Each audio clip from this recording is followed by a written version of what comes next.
Gada e sem nenhum barulho.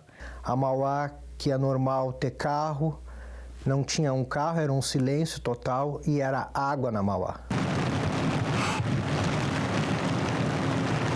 Este cenário de alagamento no centro da capital gaúcha não era visto há 83 anos, quando o Guaíba atingiu a marca de 4,76 metros. Enquanto a água tomava conta das cidades, a prioridade era salvar vidas. Sempre que a gente enxerga pessoas, a gente tenta oferecer resgate, dizer vamos voltar, venham. As pessoas não querem sair das suas casas com medo que entrem nas suas casas e roubem as suas coisas. Mas em seguida, outra preocupação foi tomando conta dos gaúchos. Para onde levar as pessoas desalojadas? Os abrigos foram surgindo porque era urgente dar o mínimo para quem ficou sem nada. Tão forte quanto a enchente foi a solidariedade.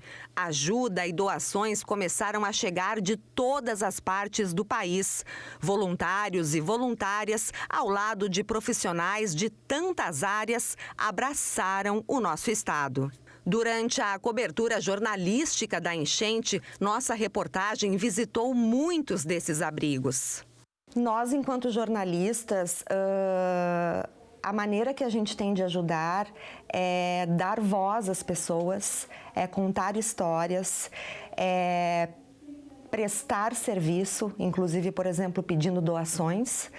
É a maneira que a gente tem de ajudar. Aí, nos abrigos, a gente tentava, obviamente, que para quem quisesse falar, dar voz para as pessoas que estavam ali. E isso tinha um processo. Primeiramente, a gente precisava da autorização para entrar nos abrigos. A gente nunca entrou em nenhum abrigo sem autorização.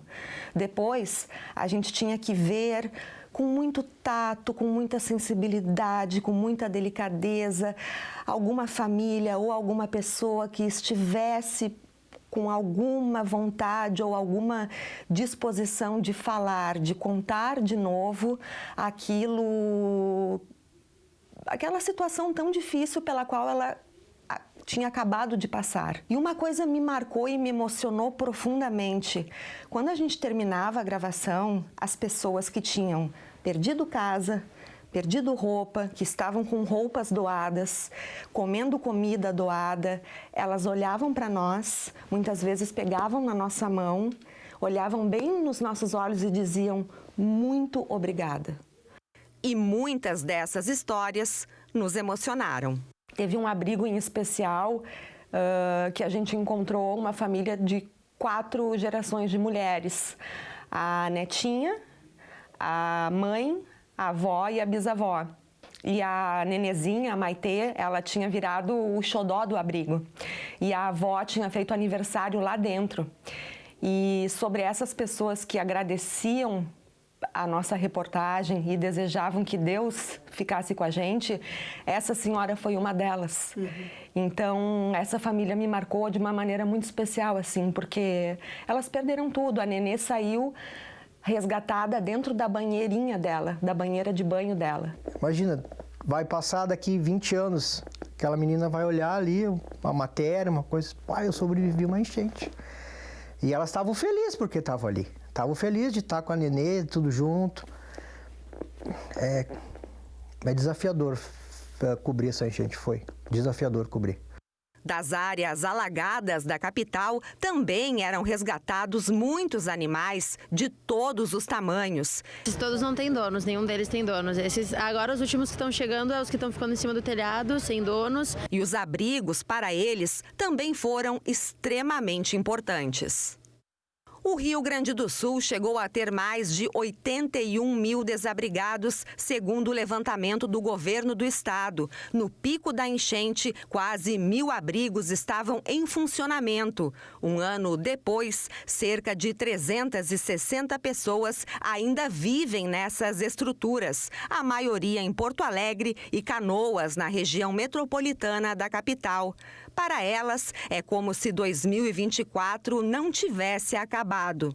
Os abrigos temporários, como o próprio nome diz, funcionaram por alguns meses e aos poucos foram fechando. Mas teve um que fez um trabalho tão importante que não dava simplesmente para fechar. Os funcionários saíram de um local improvisado e abriram uma sede própria. Durante e depois das enchentes, o trabalho deles é cuidar, atender, acolher crianças autistas. Atualmente, 15 famílias recebem um atendimento completo aqui. Ganham atenção, ganham carinho. Não é à toa que o nome do instituto foi escolhido Colo de Mãe. A ideia foi da Roberta, que tem um filho com espectro autista e fundou a ONG Colo de Mãe em 2014.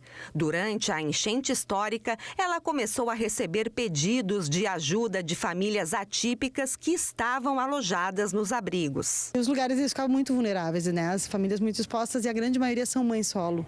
Então era uma mãe com 1, 2, 3 filhos. E aí a gente muito preocupada, assim, né? Como que eu vou deixar aqui? Não era só eu levar um prato de comida ou levar uma muda de roupa, né? Mas a ONG ainda não tinha a atual sede. Empresários cederam 2 prédios, onde foram montados 2 abrigos específicos para pessoas com autismo e suas famílias. E a gente teve muito voluntariado, muita gente boa nos ajudando, né? Muitas clínicas de Porto Alegre se colocaram à disposição, médicos, nós tínhamos médicos 24 horas, nós tínhamos farmacêuticos cuidando. E eu fui lá para cuidar da parte da rouparia, porque eu acho que a primeira coisa que as pessoas fazem é abrir o roupeiro e tirar as roupinhas para doarem, né? Então chegava muita coisa.